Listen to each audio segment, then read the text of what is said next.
சாக்லேட்டே விளையாத நாடான சுவிட்சர்லாந்து தான் சாக்லேட்டோட தலைநகரமா இருக்குன்றது ஆச்சரியமான விஷயமா இருக்கு. சோ இத பத்தியும் சாக்லேட் இவ்ளோ சில்கியா மாறினது எப்படிங்கிற விஷயத்தையும் இந்த வீடியோல பார்க்கலாம் வாங்க.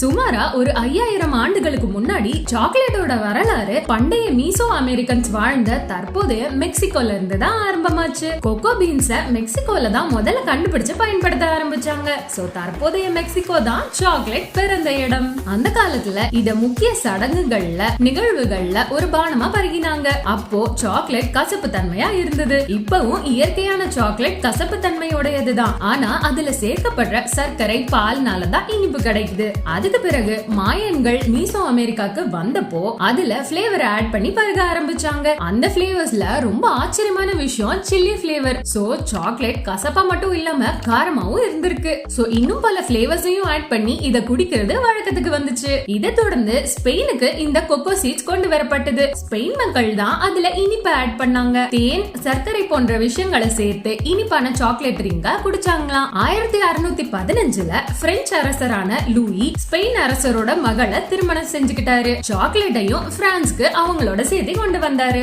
அங்க இருந்து யூரோப் ஃபுல்லா இந்த சாக்லேட் பரவ தொடங்கிச்சு. இதற்கிடையில 1828ஆம் ஆண்டு ஒரு பெரிய கண்டுபிடிப்பான கொக்கோல இருந்து பட்டரையும் கொக்கோ பவுடரையும் பிரிச்சு எடுக்கிறத கண்டுபிடிச்சாங்க. இதெல்லாம் சரி, சாக்லேட்டுக்கு எப்படி சுவிட்சர்லாந்து தலைநகரமா மாறிச்சு அதையும் சொல்றேன் கேளுங்க. 1800கள்ல கண்டுபிடிக்கப்பட்ட முக்கியமான கண்டுபிடிப்புகள்ல Henri Nestle and Daniel Peter இவங்களோட சாக்லேட்ட மாஸ் ப்ரொடக்ஷன் பண்ற ஐடியா இதுக்கு காரணமா அமைஞ்சது. அந்த டைம்ல Nestle milk powder, Nestle milk chocolate powder போன்ற பொருட்கள் அறிமுகப்படுத்தப்பட்டது. கமர்ஷியலா சாக்லேட்ட மக்களுக்கு கொண்டு வந்து சேர்த்ததுல லிண்ட்ங்கிறவருக்கு ரொம்ப பெரிய பங்கு இருக்கு. இவரை ஏன் அவ்வளவு ஸ்பெஷலா சொல்றேன்னா, இன்னைக்கு நம்ம சாப்பிடுற சில்கியான ஸ்மூத்தான சாக்லேட்ட உருவாக்கினது இவருதான். கான்ச்சிங்ங்கிற ப்ராசஸ இவரு தான் கண்டுபிடிச்சாரு. கான்ச்சிங்கிறது சாக்லேட்ட மிக்சர் கிரைண்டர்ல போட்டு நல்லா மிக்ஸ் பண்றது. இது மூலமா சாக்லேட்ல இருக்கக்கூடிய கொக்கோ பட்டர் நல்லா ஈவனா பரவி ஸ்மூத் அண்ட் சில்கியா சாக்லேட்டோட டெக்ஸ்டரை நமக்கு தருது.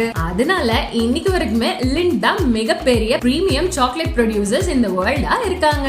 1800கள்ல Suchard, Henri Nestle, Daniel Peter, Lindt, Tobler இவங்க எல்லாருமே ஸ்விஸ்ஸோட ஏதோ ஒரு விதத்துல தொடர்புடையவங்களா இருந்திருக்காங்க. இவங்களோட இத்தனை கண்டுபிடிப்புகளுக்கு அப்புறம் தான் ஸ்விஸ் சாக்லேட்டோட தலைநகரமா மாறிச்சு. இவ்ளோ வேர்ல்ட் ஃபேமஸான ஸ்விஸ் சாக்லேட்ட தயாரிக்க மூலப்பொருளான கொக்கோ ஸ்விஸ்ல கிடைக்காதே. அதுக்கு என்ன பண்ணுவாங்க?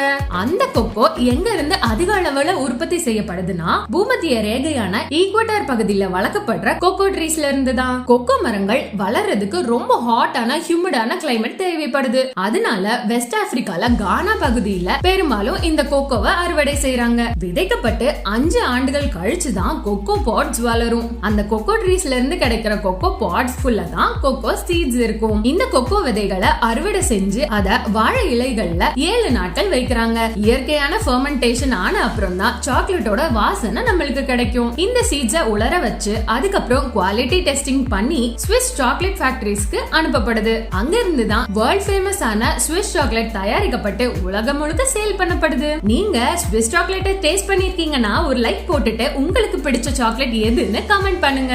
இதே மாதிரி இன்னும் பல சுவாரஸ்யமான விஷயங்களுக்காக நம்ம YT Facts தமிழ் சேனலுக்கு சப்ஸ்கிரைப் பண்ண மறக்காதீங்க.